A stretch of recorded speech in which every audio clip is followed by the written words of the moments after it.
Salut à tous et bienvenue sur MLS Time, le podcast 100% MLS.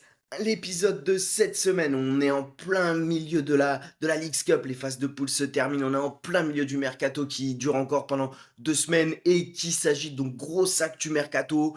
On va parler également de la journée de ce week-end qui est la 28e journée à un petit peu moins de 10 journées de la fin de la phase régulière. Donc sans plus attendre, on est parti pour un nouvel épisode de MLS Time. Let's go!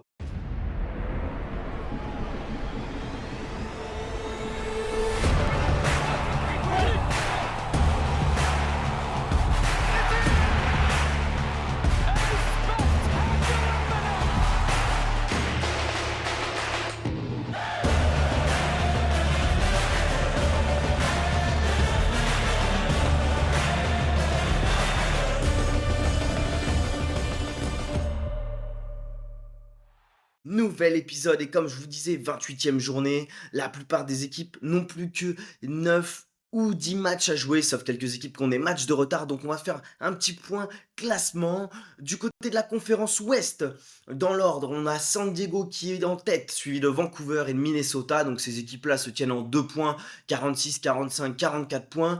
Ensuite, on a Seattle qui arrive avec 38 points, 4e. 5e, Portland avec 37. LAFC à 36 points, mais 3 matchs de retard sur San Diego qui est en tête, donc ils peuvent revenir à 1 point de San Diego. Austin est un petit peu décroché en dessous, 7e avec 33 points. Et ensuite, on a Salt Lake qui est dans les play-in avec 31 points. Et Colorado avec 30 points. San Jose n'est pas loin, 10e avec 29 points. Houston, 27 points juste derrière. Dallas est avec 25 points. Donc là, c'est 5 points d'écart déjà sur la zone play-in. Kansas City n'est pas décroché non plus, 13e. Et ensuite, on a Saint-Louis, 18 points, et les Galaxies qui ferment la marche avec 16 points. Donc, on est sur une conférence où rien n'est joué, c'est encore très très serré. Du côté de la conférence Est, c'est un petit peu différent. On a Philly qui est en tête avec 50 points, une moyenne de 2 points par match en 25 matchs. Cincy qui suit avec 49 points. Nashville qui ferme le podium avec 47. Columbus est à 44 points, 4e. Et ensuite, on a Miami, 42 points, 5e. Donc Miami, pareil, 22 matchs. Ils ont 3 matchs de retard sur les 4 équipes que je vous ai citées juste avant. Et donc, ils peuvent repasser en tête si jamais ils gagnent ces 3 matchs, qui vont être certainement privés encore de Messi ce week-end. Orlando qui suit Miami à 6e avec 41 points, 25 matchs. Charlotte, 25 matchs, 38 points. NYCFC à 38 points, mais 24 matchs, tout comme Chicago qui a 35 points avec 24 matchs. Donc voilà, New York City et Chicago sont en play-in. Et New York Red Bull est avec la 10e place, 33 points à l'affût. Après, c'est un peu décroché puisqu'on a New England qui a 25 points, 11e. Après, on a Toronto et Atlanta 21 points, 19 points pour DC. Et Montréal, 18 points, ferme la danse. Donc du coup, voilà, cette conférence Est plus relevée en tête. Et on a vraiment des équipes qui sont décrochées en dessous. À noter que Léo Messi a été élu joueur du mois de juillet en MLS, rien d'étonnant. Il a joué 5 matchs, 8 buts, 3 passes décisives. Il est impliqué dans 11 des 13 buts qu'ont marqué l'Inter Miami. Donc voilà. À vous dire aussi également que 27 des 30 propriétaires de clubs de MLS ont déclaré qu'ils étaient favorables à un changement de calendrier de la MLS pour se caler sur les dates européennes. Donc à suivre, mais je pense que d'ici 2-3 ans, on pourra avoir un calendrier qui change en MLS. Après cette intro, on va partir tout de suite sur les actus MLS, actus mercato garni cette semaine parce qu'on a eu vraiment des officialisations, encore cette nuit ça a été une folie. On va en parler de Ochoa Costa et de Santiago Moreno, mais on va commencer avec les Red Bull New York qui ont signé le milieu de terrain suédois Gustav Berggren du Raco en Pologne. Il signe un contrat de 3 ans et demi jusqu'en 2028 avec une option pour 2029. On a également eu des nouvelles, donc il y a de ça une semaine et demie, de Timo Werner, donc l'offre des Red Bull New York est toujours sur la table, le club fait pression, garde espoir de le signer. L'offre des Red Bull New York est la meilleure, mais le problème c'est que le joueur est assez gourmand et qu'il trouve qu'elle n'est pas au niveau salarial de ce que lui proposait Leipzig. Mais en même temps, il y a un moment, il faut arrêter de surpayer cette fraude et il va falloir lui donner un salaire qui convient à son talent, c'est-à-dire une saison correcte dans sa carrière. On passe à l'Inter Miami, comme vous le savez, ils ont signé Rodrigo De Paul qui est déjà actif, qui a déjà joué les 2 derniers matchs de Leagues Cup. Stage un peu spécial, c'est qu'il a signé, alors vous savez, il y a des histoires de joueurs désignés, vous avez une allocation également TAM. Donc lui, il a signé en TAM et il passera, certainement DP l'année prochaine, donc à voir comment ça va se jouer avec, les différents DP. Donc Messi sera intouchable, mais plutôt au niveau de Busquets, dont, Mascherano nous a parlé, hein, il espère qu'il va continuer à Miami, donc Busquets et DP et pourrait peut-être libérer la place ou Jordi Alba. En tout cas, De Paul deviendra DP la saison prochaine quand Miami aura levé l'option d'achat obligatoire de 17 millions de dollars. Et Messi, on a eu des infos un peu en soum soum qui devrait prolonger son contrat jusqu'en 2028. En même temps, tu m'étonnes, ils lui ont ramené tous ses copains. Il manque plus que l'autre vérole de Paredes et on a toute l'équipe voilà, bref, vous avez compris. On passe à Toronto. Donc Toronto, il y a eu une petite rumeur, mais qui a vite été balayée puisqu'on n'a pas eu de nouvelles derrière. Dusan Tadic, l'ancien de l'Ajax de Fenerbahçe, qui serait pisté donc par Toronto et Belgrade. Le joueur, il cherchera un contrat, un salaire annuel de 3,5 millions de dollars. Donc ça pourrait être un éventuel DP. En parlant de DP, donc Toronto a signé son premier DP depuis le départ de Bernard Desquier insigné et ce n'est autre que George Mihailovic des Colorado Rapids, ancien joueur de Montréal. Encore un beau pied de nez à Montréal de la part de Toronto. Transfert en cash de 8 millions de dollars avec des bonus pouvant atteindre 1 million de dollars. Donc c'est un très gros transfert. Un pourcentage à la revente également. Les Rapids ont rejeté 2 offres, puis Mihailovic en fait a demandé le transfert. Donc Toronto signe George Mihailovic que vous ne verrez certainement plus du côté des Rapids. Ils ont fait partir un autre joueur, Toronto, c'est Tyrese Spicer, qui a déjà rejoint, même on a vu sur des photos, Orlando en échange de 225 000 gammes et il y a 275 000 gammes pour 2026, donc il y a un pourcentage de revente. Donc l'excentré Tyrese Spicer qui signe à Orlando. Du côté de San José, donc ça c'est une des news qui est sortie cette nuit, c'est que Rodriguez, vous savez le solide défenseur qui est un peu dans le dur avec Tonton Bruce, il serait proche de s'engager avec Fortaleza au Brésil. Il y aurait des négociations avancées, le joueur suit le club sur les réseaux, bref, tout est quasi bouclé pour le joueur défenseur central de San José qui va s'engager certainement à Fortaleza. On passe à Chicago, donc Patrick Berg, on en parlait il y a quelques temps, le transfert est off comme ils ont dit. Bodo Glimt demandait un montant bien trop supérieur. J'ai cru entendre qu'il le voulait autour de 10 millions, 7 à 10 millions, alors que Berhalter disait que ça coûtait 3 millions. Donc voilà, le joueur restera à Bodo Glimt. Et on a eu une info de Tom Bogert, donc souvent assez fiable puisque c'est la MLS qui lui donne les infos à Tom, pour ceux qui ne le savent pas. Chicago sera en pourparlers avec Porto pour André Franco, donc le joueur de Porto qui est en échec à Porto, qui joue pas beaucoup et qui signerait probablement comme joueur désigné. Donc Chicago de toute façon veut absolument un joueur désigné au milieu. Donc c'est bien parti pour être André Franco du FC Porto. Du côté d'Atlanta, donc ils ont signé le défenseur Juan Berrocal en prêt de Retafe jusqu'au 30 juin 2026 avec une option de transfert permanent ensuite, donc un défenseur central. Il y a eu 2 clubs qui ont exprimé des offres, enfin des intérêts plutôt pour Pedro de la Vega, vous savez le joueur que j'adore tant à Seattle. Et donc Atlanta fait partie de cette liste pour Pedro de la Vega, donc à suivre. Léo Alfonso a quitté Miami, a rejoint également Atlanta, donc ça bouge pas mal. Atlanta a libéré Luis Abraham, le défenseur central. Et Steven Alzate a signé en provenance de Hull City jusqu'en 2030 pour 2,5 millions de dollars. Donc un joueur dont on m'a dit beaucoup de bien. Et on a une info également, alors ça c'est pas du mercato, c'est que Pedro Amador est absent parce qu'il est blessé aux ischio-jambiers. Donc l'actu, voilà, un petit peu d'actu mercato Atlanta, ça bouge tout dans tous les sens, mais l'équipe est toujours aussi nulle, ne vous y méprenez pas. Du côté de New York City, donc moi la tuile, c'est que Thiago Martins a subi une opération pour soigner son genou et va être absent environ 6 semaines. Gros coup dur, hein. Donc NYCFC va perdre son capitaine, mais par contre ils ont Mister Martinez devant qui empile les buts et qui a marqué son 18e but, dites-vous, cette nuit, dans une équipe quand même où il n'est pas entouré de superstars. Salt Lake a signé Juan Cruz de Botafogo en prêt, c'est un joueur qui signe comme joueur désigné, donc DP.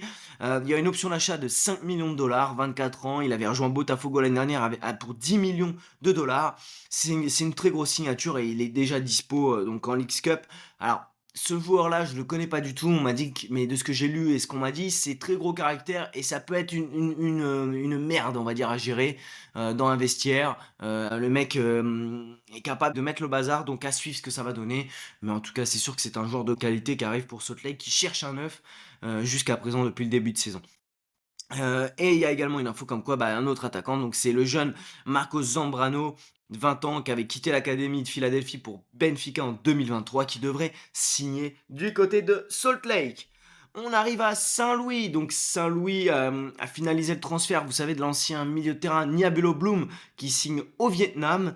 Ils ont également racheté le contrat, ça a été annoncé hier, de Joachim Nilsson, et il y a eu des infos comme quoi Joao Klaus serait proche de signer à León au Mexique. On arrive à la grosse actu, le très gros transfert, c'est celui du LAFC qui a signé Heung Min Son, l'ancien joueur de Tottenham, donc qui devient le plus gros transfert de MLS, et il le fallait pour dépasser quand même cette fraude d'Emmanuel Latlas qui était à 22 millions. Donc là on est à ce que j'ai compris, on est à 24 millions de dollars pour Heung-min Son, qui va signer du coup et qui a été présenté hier au stade comme la nouvelle recrue de LAFC. Et donc ça j'ai tellement hâte, hein. Franchement, je suis ultra hypé. Lui et Di Maria, c'est dans mon top 5 de mes joueurs ever préférés. Heung-min Son, franchement, je pense qu'en plus Son, c'est un super mec. Juste à savoir où est-ce qu'il va jouer, parce qu'il joue quand même dans son poste préférentiel à la place de Bonga. Et je pense que Son va plutôt être en numéro 9, un peu faux neuf, qui fait un peu ce qu'il veut, et Bonga va rester sur le côté gauche. LAFC a été assez actif, puisque vous savez, hein, ils ont Long qui est blessé, Maxime Chano également, donc en pénurie de défenseur central. Ils ont signé Ryan Porteous de Watford jusqu'en 2028 avec une option pour 2029. Et ils sont sur le point de conclure l'arrivée d'Alexis Pérez, un défenseur central colombien qui évolue à Al Wassel. Il a joué à Lanús, à Querétaro, mais c'est un joueur qui devrait arriver également, donc encore des renforts en défense centrale. Et à l'inverse de ce qui nous avait été dit il y a de ça une semaine, on a appris que Gil Rosun était libéré, qu'ils n'avaient pas appliqué l'option d'achat. Donc, autre info, c'est que Mathieu Chouanière, donc l'ex de Montréal, a rejoint LAFC en prêt jusqu'à la fin de la saison 2025. J'ai pas eu l'info s'il y avait une option d'achat. En tout cas, Mathieu Chouanière, qui a joué en Suisse grâce au Hopper, où ça s'est pas trop bien passé, arrive à LAFC.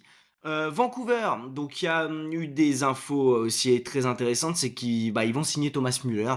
On pensait à un moment qu'il allait à LAFC, eh bien non, Thomas Müller est d'accord sur le plan personnel, il va signer en tant que TAM jusqu'à la fin 2025, puis DP 2026. Et donc j'ai vu le montage, donc TAM c'est 687 dollars jusqu'à la fin d'année, et ensuite il aura 7,5 millions par an. Donc vraiment hâte de voir aussi Thomas Müller avec le retour de Ryan Go, Sébastien Berhalter, Brian White. Enfin, l'équipe est assez folle, et elle partait un peu de nulle part cette équipe cet hiver, il faut pas se le cacher, hein, de Vancouver, mais aujourd'hui c'est vraiment une belle équipe.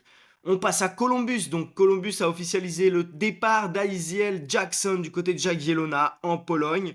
Et ils ont recruté Wessam Abouali, donc lui j'ai vraiment hâte de le voir en tant que DP, il arrive d'Al-Ahly, donc l'équipe égyptienne, le monstre africain. Transfert à le montant non divulgué, il signe jusqu'en 2027 avec une option pour 2028.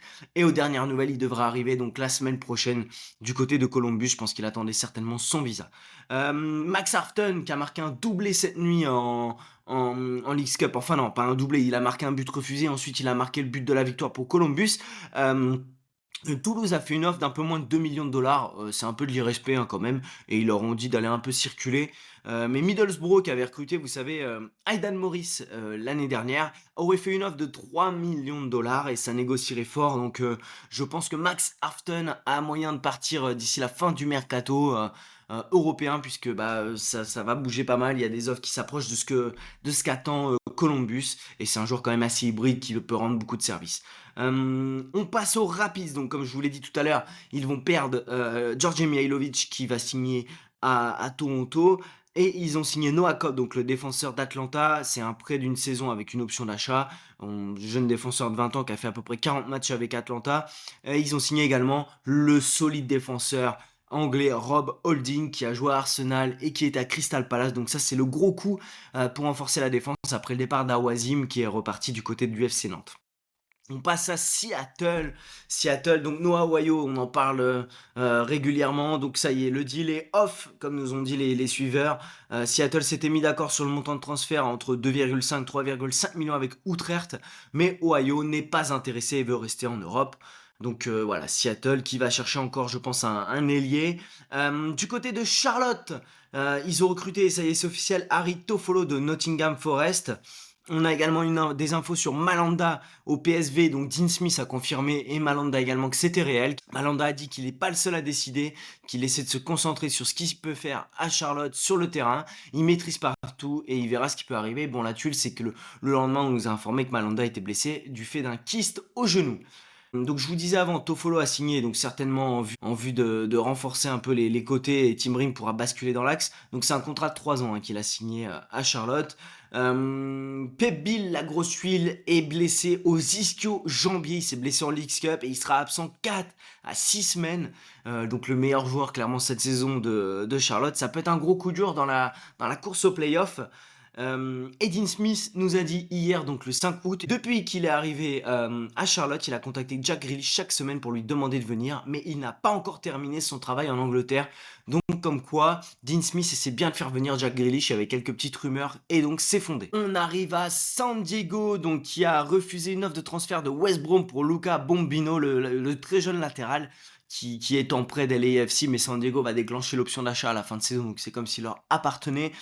San Diego va également recruter Corey Baird de Cincinnati, donc pour 50 000 gammes et 50 000 gammes de bonus éventuels, donc c'est un petit transfert, mais pour Baird qui est pas forcément titulaire, ça va être pour remplacer à mon avis Iloski, on va en parler juste après, et ben on peut même en parler maintenant puisque c'est juste après dans ma liste. Donc Iloski qui était parti de San Diego il y a de ça une dizaine de jours, a signé à Philadelphie jusqu'en 2027 avec une option pour 2028, transfert permanent d'environ 1 million de dollars. Certains m'ont demandé mais pourquoi il est parti de San Diego pour ensuite aller à Philadelphie. Bah, tout simplement c'est que San Diego a pas réussi à se mettre d'accord avec North Island et que Philadelphie était là et a réussi à se mettre d'accord. Le quid, c'est que Philadelphie a désormais Damiani, Baribo, Ouré et Iloski en attaquant, donc 4 attaquants pour 2 places, ça fait quand même très très limite. Je pense que Ouré va partir et qu'on va se retrouver avec un duel à 3 entre Damiani qui est toujours la plus grosse valeur marchande arrivée du côté de Philly, mais qui est assez décevant. Baribo qui va certainement avoir du monde à ses pieds. Peut-être sur la fin de mercato, il y a eu quelques rumeurs comme quoi Fluminense et d'autres clubs européens étaient intéressés. Et donc Iloski arrive en renfort, mais Iloski va prétendre quand même à une place de titulaire, donc à voir comment ça va s'organiser. Et je vous parlais de Ouré, donc voilà, il n'y a pas de négociation, son contrat finit à fin 2025, donc il n'y a pas de négociation, donc clairement Ouré va être remplacé à mon avis par Iloski, et si Philippe peut le vendre d'ici la fin du mercato, ils le feront. On arrive à Portland, grosse actu à Portland. Anthony va être de retour, donc voilà. Zuparic est disponible. D'Acosta, il y a peu de chances qu'il soit encore dispo sur la fin de semaine. Moi, je ne parierais pas sur son retour dès ce week-end, ou en tout cas sur son retour à 100%. Donc à surveiller les dernières infos qui vont sortir d'ici la fin de semaine. Il y a eu également une info qui est sortie cette nuit, c'est que Portland a reçu une offre de Fluminense de 4 millions de dollars pour Santiago Moreno. Moreno et Portland s'étaient pourtant mis d'accord pour un nouveau contrat qui débuterait en 2026. Mais Santi Moreno, il est plus dans l'équipe depuis maintenant 2 matchs. Portland ne veut pas vendre, mais il y a encore une nouvelle offre améliorée de Fluminense. Et Moreno pousse pour s'en aller. Donc je pense que à mon avis, Moreno risque de quitter Portland sur ce mercato. Et en plus, Portland a signé l'ailier norvégien Christopher Welde d'Olympiakos pour 5 millions de ce que Tom Bogert nous a dit. Donc nouveau renfort en DP. Donc si Moreno part, ça libérera un spot DP. Donc à suivre. En tout cas, c'est bien travaillé du côté de Portland qui cherche à remplacer joueur par joueur. Et ils ont également signé Felipe Carballo en prêt de Grêmio. Vous savez, le joueur qui était au Red Bull New York. Il a mis fin à son prêt il y a une dizaine de jours. Il n'y a pas eu de nouvel accord. Et donc, il arrive à Portland. Donc, c'est bien. C'est que c'est un joueur qui est prêt à jouer, qui connaît la MLS. Et c'est parfait. On arrive maintenant à Dallas, donc Dallas qui perd Marco Farfan, donc le défenseur central qui va signer au Tigres, enfin qui a signé au Tigres au Mexique. Et il y a également une énorme info, c'est que Lucho Acosta va quitter Dallas pour aller à Fluminense pour 3,5 millions de dollars avec des bonus atteignables. Les conditions personnelles entre Lucho Acosta et Fluminense ne sont pas encore finalisées, nous a dit Tom Bogert. Le transfert est proche mais pas bouclé. En tout cas, Dallas a accepté et veut que le joueur s'en aille. Énorme downfall de Lucho Acosta qui était une vedette à Cincinnati, MVP il y a 2 ans et qu'aujourd'hui est un joueur même, son club n'en veut plus. Bon, cette équipe de Dallas, c'est quand même assez compliqué parce qu'il y a de la qualité, mais ça joue n'importe comment. Je pense que le coach est assez mauvais, Esteves. Donc voilà, Lucho Acosta qui nous a fait tout un cinéma pour avoir les papiers américains à 1 an de la coupe du monde, va quitter la MLS après ce que toute la MLS a fait pour lui, lui a donné. Aujourd'hui, je suis très déçu de ce joueur qui était, le joueur qui nous faisait frissonner. Aujourd'hui, bon, on s'aperçoit que c'est quand même un mercenaire qui est pas, qui est plus dans le football depuis qu'il a signé à Dallas, voilà.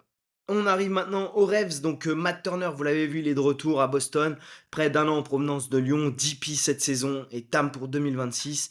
Les Revs s'intéresseraient également à l'attaquant, du Maccabi Tel Aviv d'Or, Tungerman, et Ignatius Ganago est de retour à l'entraînement. Voilà pour les infos, c'est assez succinct du côté des Revs. Houston a signé Antonio Carlos de Fluminense jusqu'en 2026, donc un défenseur central. On passe maintenant à Cincinnati. Donc, vous l'avez vu, Ayoub Jabari est arrivé de Grenoble en prêt jusqu'à la fin de saison avec une option d'achat. Et il finalise l'arrivée du milieu ghanéen Samuel Guidi qui vient de Zelina, frais d'environ 2 millions de dollars et contrat initiative U22, donc beau transfert. On a également le Real Oviedo a contacté LA pour Gabriel Peck pour un éventuel prêt en Espagne. Gabriel Peck a fait comprendre de ce qu'on m'a dit qu'il ne voulait pas aller au Brésil, donc je pense qu'il ouvre plutôt la porte à un départ en Europe. Du côté des SKC, ils ont signé l'arrière central de 24 ans Alan Montes en prêt de l'équipe de Liga MX de Necaxa pour la saison 2025 avec une option d'achat à la fin de cette saison. Du côté de DC, donc DC a rejeté 2 offres de Malmö, le club suédois de Zlatan Ibrahimovic, enfin c'est pas le club de Zlatan mais où Zlatan a joué, pour Gabriel Pirani et il compte refaire une autre offre. Donc Pirani a des options club pour 2026-2027 et il est en train de montrer que c'est un très bon joueur dans un marasme total du côté de DC. On passe à Montréal, donc il y aurait des clubs allemands qui auraient montré de l'intérêt pour Prince Owuzu, donc à suivre en tout cas Montréal. Ce qu'on peut en dire, c'est qu'il y a 2 semaines, il y a eu un courrier fait par les propriétaires en disant qu'il y allait avoir des arrivées, des grosses arrivées. Apparemment, ça bosse en soum soum, mais toujours rien. Et ça commence à s'impatienter du côté de Montréal. Donc voilà un petit peu pour toutes les actus, mercato, info joueurs de ces 2 dernières semaines. On va passer maintenant la journée à venir, donc la 28e journée. On va parler tout de suite des match-ups du week-end. C'est parti.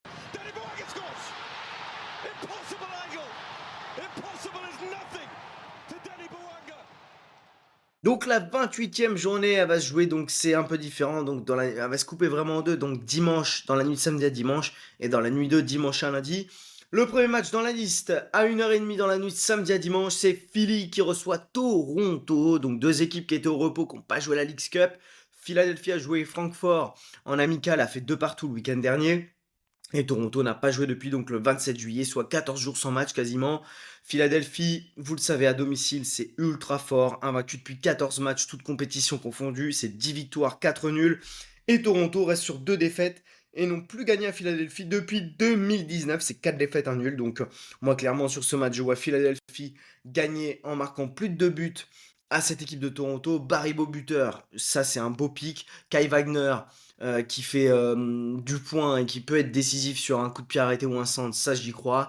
André Blake qui garde le clean sheet, c'est pas mal. Macagna, comment il s'appelle, Ariel, ça c'est des joueurs intéressants dans votre fantasy. Et le clean sheet, voilà, est vraiment possible du côté de Philadelphie.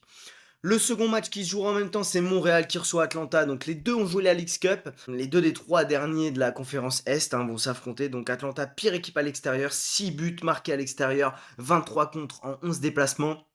Et ils n'ont que 4 points à l'extérieur. Montréal, à l'inverse, est la pire équipe de MLS à domicile avec 6 points en 11 matchs, 8 buts pris, 24 encaissés. Donc voilà, vraiment le duel des 2 pires. Atlanta n'a pu gagner depuis 10 matchs, toutes compétitions confondues, 6 défaites, 4 nuls. À l'extérieur, c'est une victoire en 14 matchs, 10 défaites, 4 nuls. Donc Atlanta vraiment très très compliqué. Montréal va quand même mieux.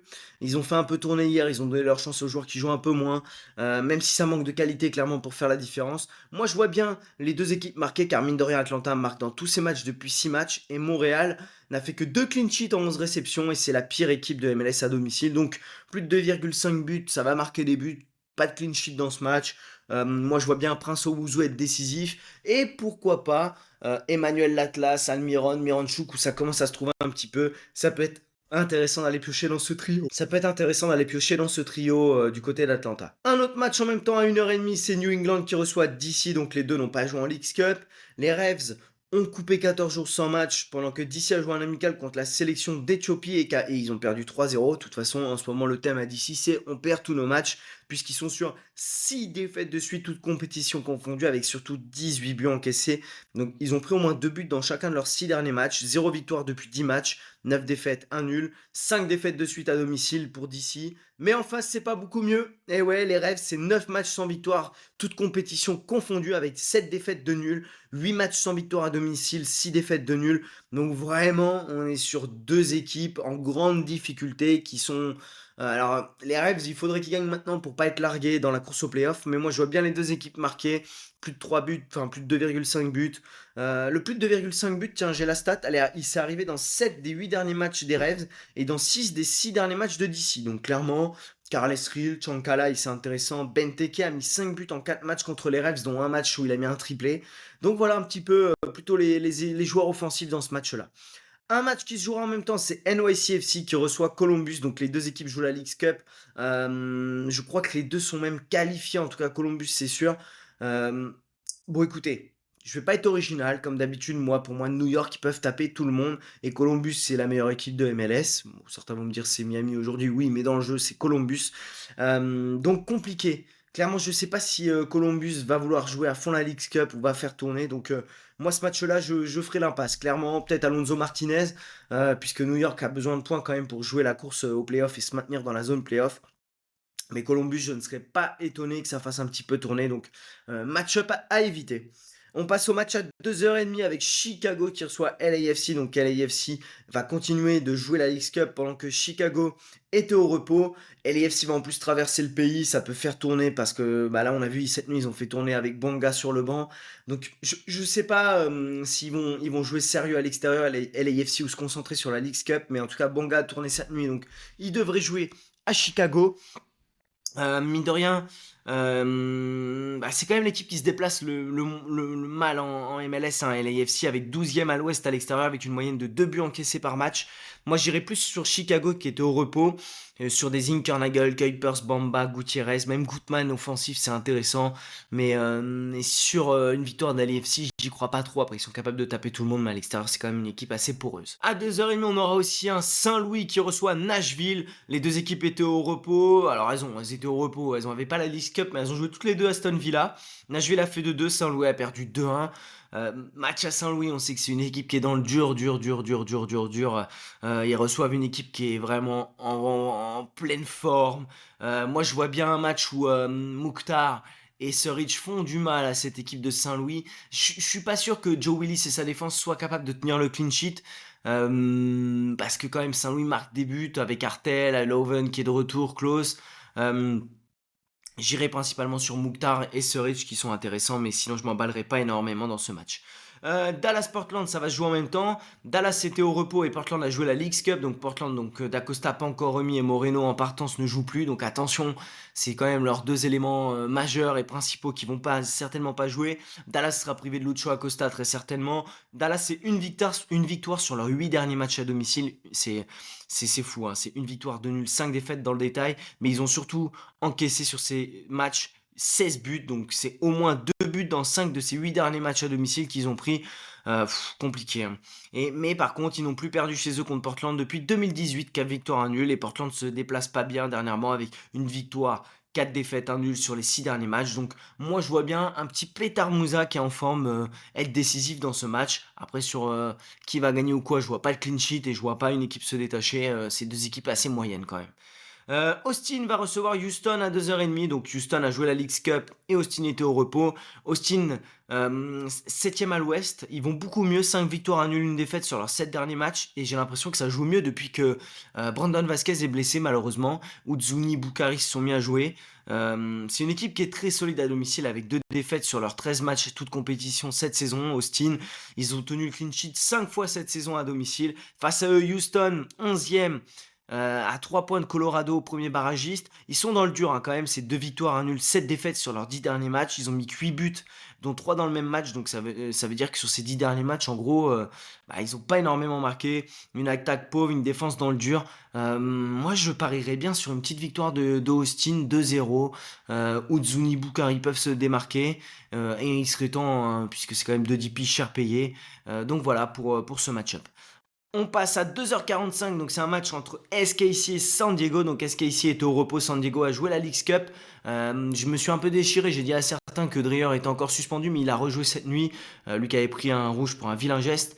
Donc San Diego, c'est 4 victoires de suite en MLS à l'extérieur, premier de la conférence Ouest, meilleure attaque de la conférence Ouest et deuxième de MLS derrière Miami, troisième à l'Ouest à l'extérieur, mais ils encaissent quand même beaucoup avec 19 buts encaissés en 11 déplacements. SKC en face c'est 13e à domicile à l'Ouest, ils encaissent quasiment autant qu'ils marquent chez eux, donc 20 buts marqués, 24 encaissés.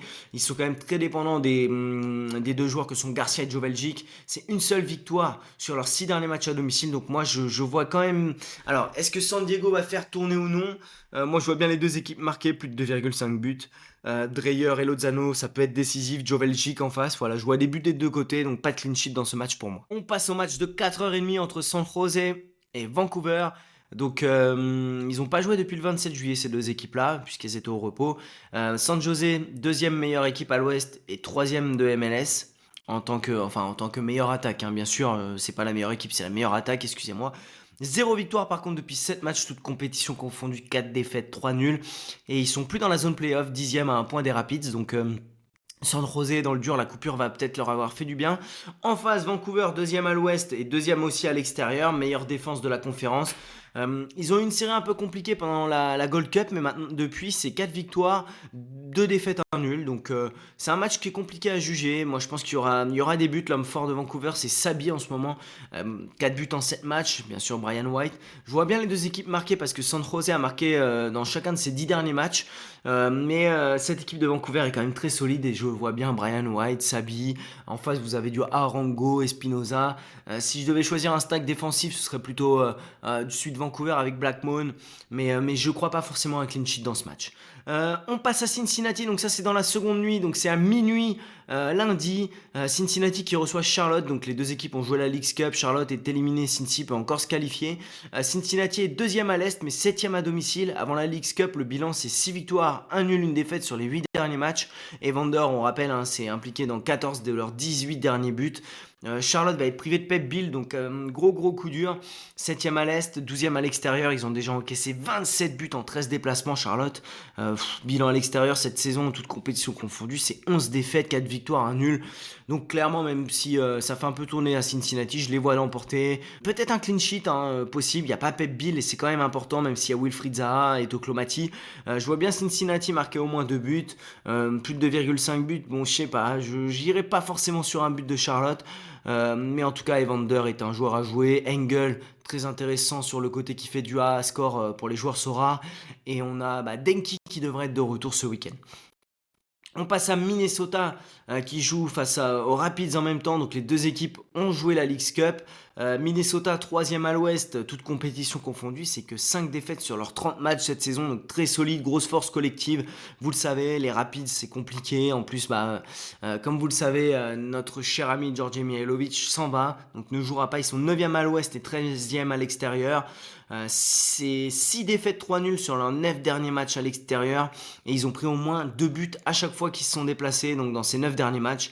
Donc je vois bien une victoire de Minnesota et marquer au moins 2 buts ou plus. Yeboah, Longwane, Pereira. Il y a un peu de monde à choisir en tant que joueur décisif, mais j'irai plus sur Yeboah qui revient plutôt bien et qui tire les pénaltys. On passe à Red Bull New York qui reçoit RSL, donc Salt Lake City. Les deux équipes ont joué la Leagues Cup, donc les Red Bull New York sont 10e à l'Est. Donc ils se sont fait battre par Chicago qui leur est repassé devant à 2 points de la zone playoff, mais 5e à domicile où ils sont intraitables depuis le 2 février, toute compétition confondue. C'est 10 victoires, 3 nuls. 4 nuls, 3 défaites. Ils ont mis au moins 2 buts dans 12 de leurs 15 derniers matchs à domicile. Les Red Bull New York, donc c'est une stat qui est à noter. Salt Lake, c'est 8e à l'ouest avec 2 points d'avance sur le 10e, donc ils doivent gagner. Gros déplacement qui traverse le pays. Ils avaient battu Portland au dernier match où ils se sont déplacés, mais avant ça, c'était une victoire en 9 déplacements. Donc je vois bien les Red Bull New York gagner, marquer au moins 2 buts. Choupo-Moting, Forsberg vont être intéressants, et le clean sheet pour moi de Coronel est tout à fait envisageable. On passe au derby de Floride entre Orlando et Miami, ce sera à 2h lundi. Les deux équipes ont joué la Leagues Cup. Miami, 5e à l'Est, va se présenter sans Messi qui est blessé, donc blessure musculaire aux ischio. Est-ce qu'ils vont faire tourner parce qu'ils ont quand même 3 matchs de retard en MLS sur les 4 équipes devant eux. Donc moi je pense que Miami est capable de faire tourner pour jouer la Leagues Cup. C'est quand même la meilleure équipe de l'Est sur les 10 derniers matchs avec 20 points sur 30 possibles, 25 buts marqués en 10 matchs et 16 encaissés. Ça encaisse quand même beaucoup, ils ont tenu qu'une fois le clean sheet sur leurs 11 derniers matchs Miami, donc c'est une stat à prendre en compte. Orlando, 6e à l'Est, ils sont emmenés par un Oreda en feu en ce moment, donc il est impliqué dans 16 de leurs 20 derniers buts, c'est une folie. Il est devenu recordman même du nombre de contributions à un but sur une saison avec 35 contributions ou 39, je l'ai plus en tête. Mais ils sont en difficulté chez eux, Orlando. Une victoire en 6 matchs seulement. C'est un match qui s'annonce quand même assez serré. Moi, je vois bien les deux équipes marquer plus de 2,5 buts. Oreda être décisif. En face, vous avez du Luis Suarez, du Jordi Alba qui peuvent le faire également. Le match suivant, ce sera entre les Galaxy et Seattle à 4h du matin. Deux équipes qui ont joué la Leagues Cup. Seattle a déroulé. Et les Galaxy, ils jouent enfin avec deux joueurs qui sont revenus à leur niveau, que sont Gabriel Peck et Pincil. Ça fait plaisir. Je pense qu'ils vont essayer de jouer à fond la Leagues Cup puisque de toute façon ils ont plus d'objectifs en MLS, c'est plié. Donc je serais pas étonné que les Galaxy jouent à fond la Leagues Cup et fassent tourner ce week-end face à Seattle. Seattle sont 4e à l'ouest, invaincus depuis 8 matchs, toutes compétitions confondues. Ils ont mis 23 buts dans ces 8 matchs. Ils ont mis au moins 2 buts dans 7 de ces 8 matchs. C'est vraiment une équipe qui est solide défensivement mais qui devient très très forte devant, qui a mis un 7-0 en Leagues Cup à une équipe mexicaine. Franchement, c'est une attaque de feu, une défense de fer avec le retour de Yemar.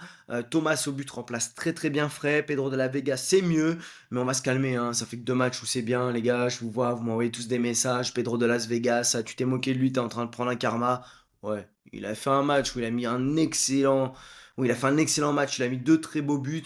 Mais on va se calmer un peu, on va attendre plus, hein. Il serait bien qu'il rentabilise un peu le transfert depuis 2 ans et qu'il fasse plus de 3 matchs corrects dans une saison. Donc voilà, pour revenir au match, c'est dur de donner son avis car je pense que les deux équipes peuvent se focus totalement sur la Leagues Cup. Donc j'ai du mal à me dire qu'une équipe se détache dans ce match-là. Donc voilà un peu pour les match-ups du week-end. Sur un petit bilan fantasy, moi je vois bien, il y a des joueurs intéressants. Donc les gardiens, je dirais André Blake en top du top. Stuver également. Ensuite, il y a Celentano, Coronel qui sont intéressants pour moi. Les défenseurs, je dirais Ariel, Wagner, Macagna, Glaznes. Du côté de Philadelphie, c'est très intéressant. Vous avez Engel à Cincy pour Sorare qui fait des points. Et Gutmann également. Au milieu, donc Carles Riel, bien sûr. Gutiérrez, Mukhtar, Verskov, Evander, Longwane et Forsberg sont très intéressants. Pas mal d'attaquants intéressants. Benteke, Owuzu, Chancalay, Kuiper, Zinkernagel, Bamba du côté de Chicago, Petar Musa, Sturridge, même Joe Belgique, Lozano, Baribo, Yeboah, Minnesota, Choupo-Moting, Oreda. Donc voilà, il y a beaucoup d'attaquants intéressants. Maintenant, à vous de faire vos choix. En tout cas, un grand plaisir de vous avoir retrouvé dans ce mois d'août. Pas d'épisode la semaine prochaine puisque je suis en vacaciones et on se retrouve la semaine suivante donc pour faire un point global sur l'ensemble du mercato. Un grand merci à vous. N'oubliez pas, si vous aimez le podcast, de le liker, le repartager, le commenter sur les réseaux. C'est un grand plaisir et ça fait avancer le référencement. J'ai de plus en plus de gens qui me disent qu'ils trouvent le podcast sur les plateformes d'écoute sans me suivre sur les réseaux. Donc un merci à vous tous, vous y contribuez. Et je vous dis à très vite pour un nouvel épisode de MLS Time.